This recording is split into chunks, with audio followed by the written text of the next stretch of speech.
नमस्कार, जोहार। मैं पूनम और आप देख रहे हैं जोहार झारखंड।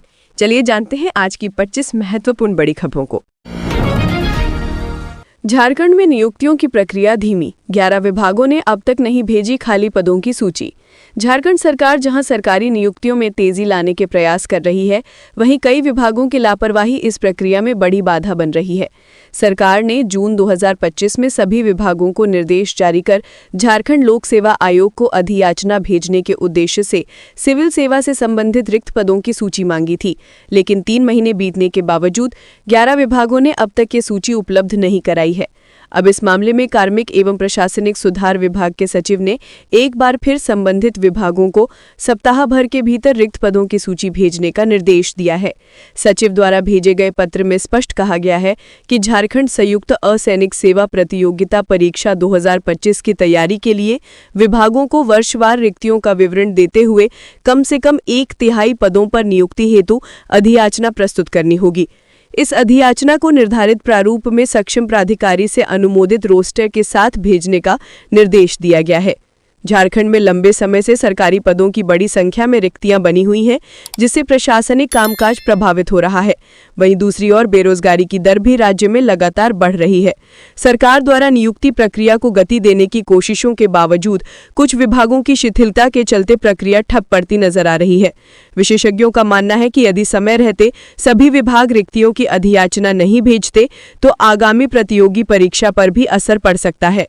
ऐसे में जरूरी है कि सभी विभाग शीघ्रता से कार्रवाई करें ताकि बेरोजगार युवाओं को रोजगार के अवसर और शासन प्रशासन को आवश्यक मानव संसाधन मिल सके। रांची में दुर्गा पूजा को लेकर शहर के संवेदनशील इलाकों में पुलिस का फ्लैग मार्च। दुर्गा पूजा को लेकर रांची पुलिस अलर्ट मोड पर है। शहर की सुरक्षा को चाक चौबंद तो की ही जा रही है, वहीं दूसरी तरफ रविवार को एसएसपी राकेश रंजन के निर्देश पर राजधानी के सभी संवेदनशील स्थानों पर रांची पुलिस और केंद्रीय बलों के द्वारा एक साथ फ्लैग मार्च किया गया। रांची के अल्बर्ट एक्का चौक से शुरू होकर फ्लैग मार्च मेन रोड होते हुए करबला चौक तक पहुंचा। करबला चौक के बाद रांची के चर्च रोड, काली मंदिर रोड होते हुए हर उस स्थान से पुलिस का काफिला गुजरा जहां कभी न कभी सांप्रदायिक ताकतें मजबूत होने की कोशिश कर चुकी हैं। फ्लैग मार्च के दौरान ही वैसे तमाम संवेदनशील जगह जहां पूर्व में सांप्रदायिक तनाव की स्थिति उत्पन्न हुई थी, वहां पुलिस के सीनियर अधिकारियों ने खुद रुक कर इलाके के थानेदारों को जरूरी निर्देश दिए। इस दौरान रांची अधिकारियों ने सुरक्षा के लिए किए गए बंदोबस्त का जायजा भी लिया। रांची पुलिस ने फ्लैग मार्च के जरिए आम लोगों के बीच का संदेश दिया कि दुर्गा पूजा को शांतिपूर्ण तरीके से मनाया जाए। कोई भी असामाजिक तत्व अगर शहर के शांति और सौहार्द को बिगाड़ने की कोशिश करेगा तो उसे बख्शा नहीं जाएगा।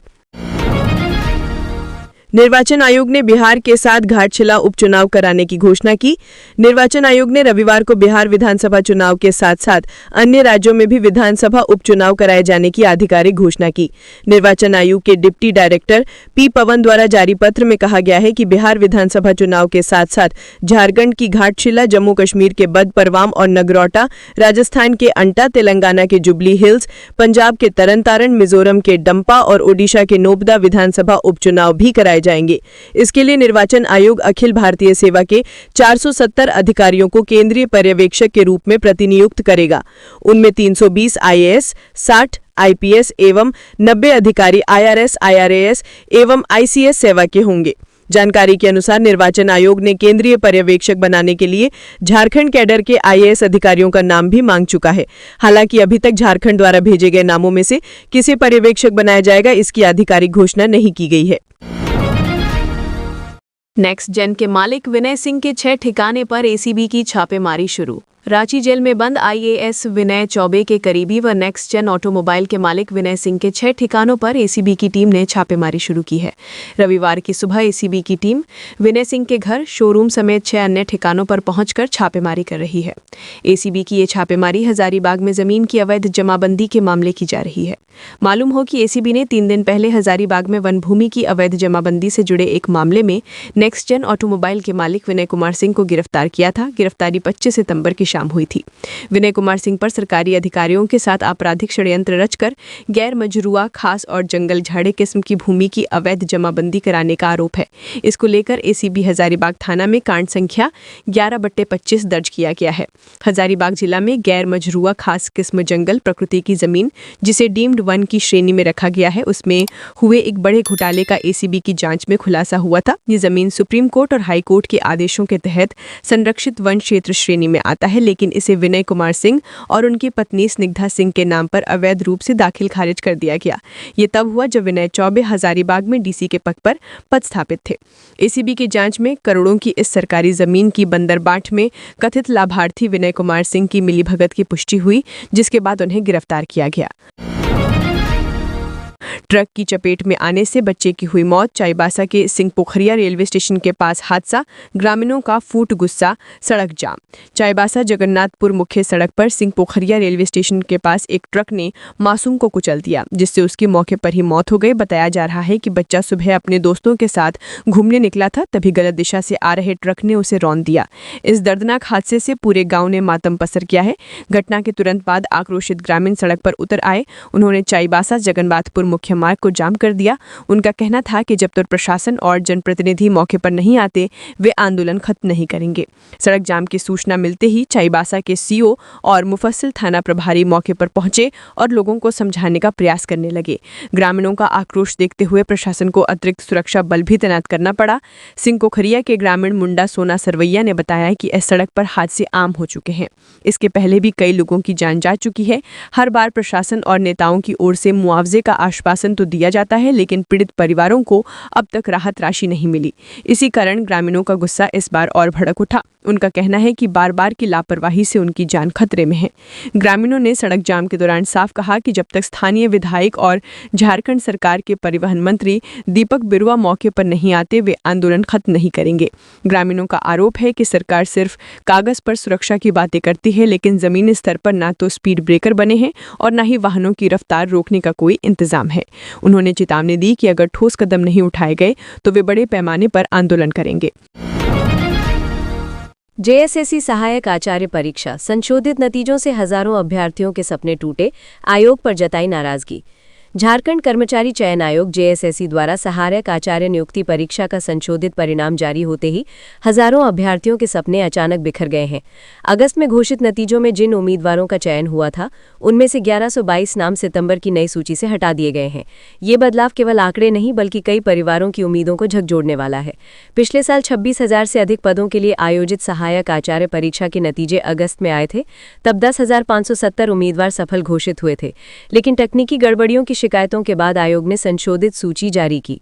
अब सफल उम्मीदवारों की संख्या घटकर 9,448 रह गई, यानी 1122 अभ्यर्थी जो पहले चयनित थे अब असफल घोषित कर दिए गए हैं। प्राथमिक स्तर यानी कक्षा 1 से 5 के लिए चयनित 384 उम्मीदवारों के नाम लिस्ट से हटा दिए गए हैं।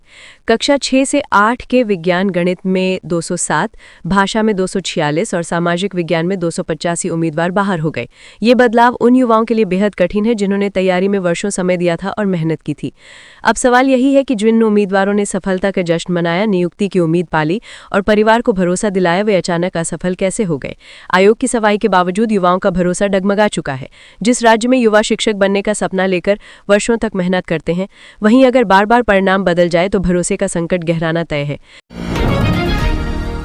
जमशेदपुर में दुर्गा पूजा के लिए यातायात संबंधित आदेश जारी, मूर्ति विसर्जन तक पूरे शहर में लागू रहेगा। जमशेदपुर जिला प्रशासन ने दुर्गा पूजा पर होने वाली भारी भीड़ को देखते हुए यातायात व्यवस्था और पार्किंग के लिए दिशा निर्देश जारी किए हैं।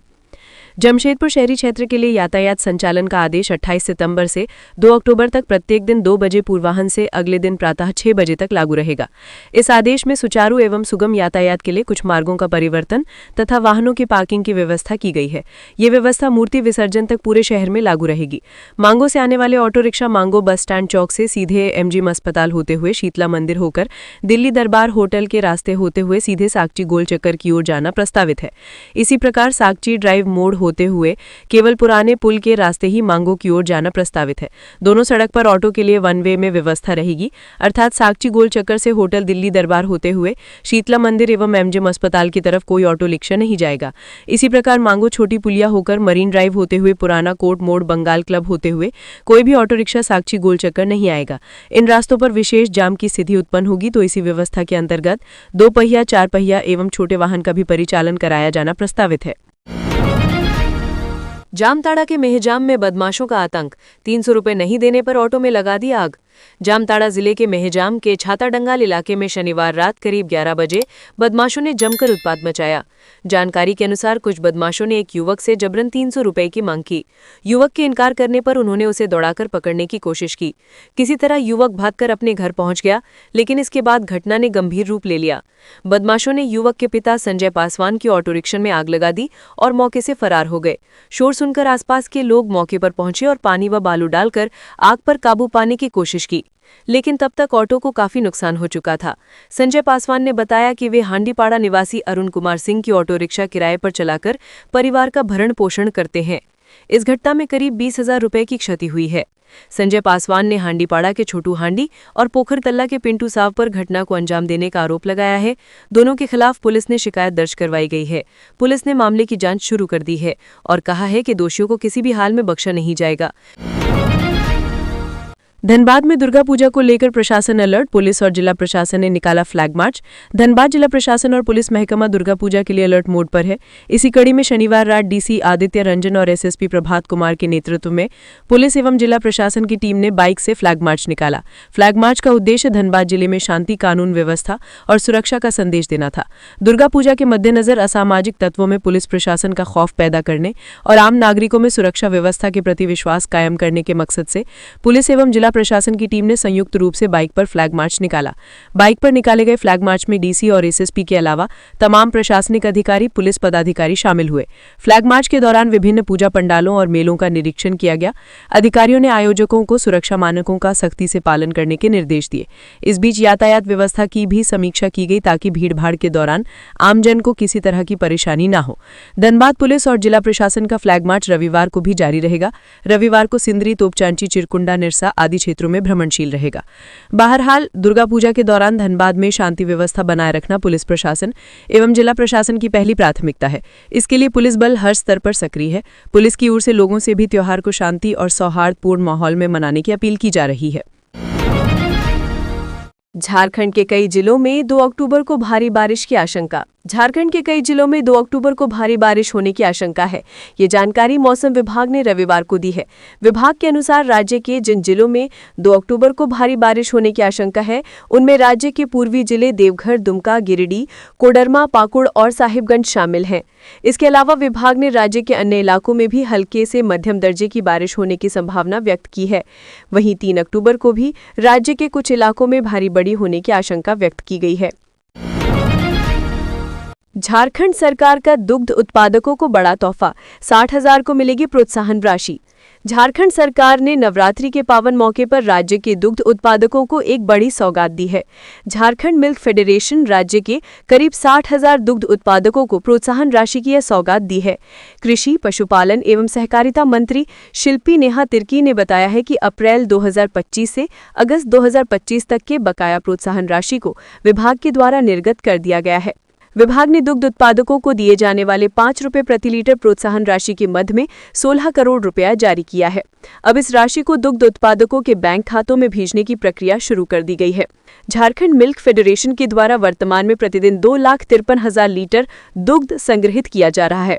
दुग्ध संग्रहण की बढ़ती क्षमता झारखंड को श्वेत क्रांति की दौड़ में तेजी से आगे बढ़ा रहा है। सरकार की योजनाएं दुग्ध उत्पादकों को आर्थिक रूप से समृद्ध बनाने के साथ साथ स्वावलंबी बनाने में मददगार साबित हो रही है। पूजा के बाद इस राज्य में नौकरी की बहार, बिजली निगम में 3,000 पदों पर भर्ती। झारखंड ऊर्जा विकास निगम लिमिटेड, झारखंड बिजली वितरण निगम लिमिटेड में जल्द ही बड़े पैमाने पर नियुक्ति प्रक्रिया शुरू होने वाली है। निगम स्तर से इसकी तैयारी तेज हो गई है और अनुमान है कि 3,000 से अधिक पदों पर एक साथ बहाली निकाली जाएगी। इसमें जेई यानी जूनियर इंजीनियर, लाइनमैन यानी टेक्निकल असिस्टेंट से लेकर कार्यालय सहायक जैसे पद शामिल होंगे। राज्य में बिजली आपूर्ति व्यवस्था को दुरुस्त रखने में जेई और लाइनमैन की भूमिका अहम होती है, लेकिन लंबे समय से इन पदों पर भारी कमी बनी हुई है, जिस कारण बिजली वितरण प्रणाली अक्सर आउटसोर्सिंग कर्मियों पर निर्भर रहती है। निगम प्रबंधन का मानना है कि प्रस्तावित बहाली से मैन पावर की कमी काफी हद तक दूर होगी और उपभोक्ताओं को बेहतर सेवा मिलेगी। निगम की ओर से जानकारी दी गई है कि बहाली के लिए नियमावली तैयार की जा रही है। प्रस्ताव को जल्द ही बोर्ड ऑफ डायरेक्टर्स की बैठक में रखा जाएगा। दुर्गा पूजा के बाद किसी भी समय बोर्ड की बैठक हो सकती है। मंजूरी मिलते ही भर्ती प्रक्रिया शुरू कर दी जाएगी। इस बीच जेबीवीएनएल में आंतरिक बहाली की प्रक्रिया भी आगे बढ़ रही है। जनवरी से मार्च 2024 के बीच 127 पदों के लिए नोटिफिकेशन जारी किया गया था। इनमें manager technical, junior manager mechanical और जूनियर मैनेजर सिविल जैसे पद शामिल हैं। इन पदों पर परीक्षा की तिथि पहले 25 अप्रैल 2025 तय की गई थी, लेकिन झारखंड ऊर्जा विकास श्रमिक संघ के ऐतराज के कारण इसे स्थगित कर दिया गया था। अब निगम ने संशोधित तिथि घोषित कर दी है।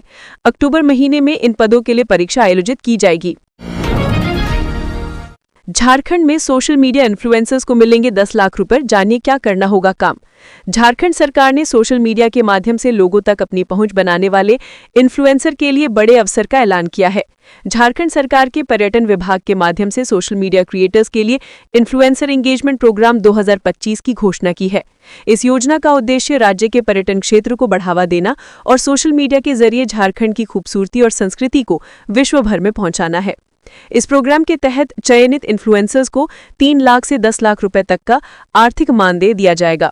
झारखंड सरकार की तरफ से मिली जानकारी के अनुसार ये योजना नैनो, माइक्रो, मैक्रो और मेगा कैटेगरी की इन्फ्लुएंसर्स को उनके कंटेंट की गुणवत्ता, पोस्ट पर प्राप्त व्यूज और लाइक्स के आधार पर दी जाएगी। इस तरह झारखंड सरकार न केवल क्रिएटर्स को प्रोत्साहित कर रही है, बल्कि डिजिटल माध्यमों से पर्यटन को नई पहचान भी दे रही है।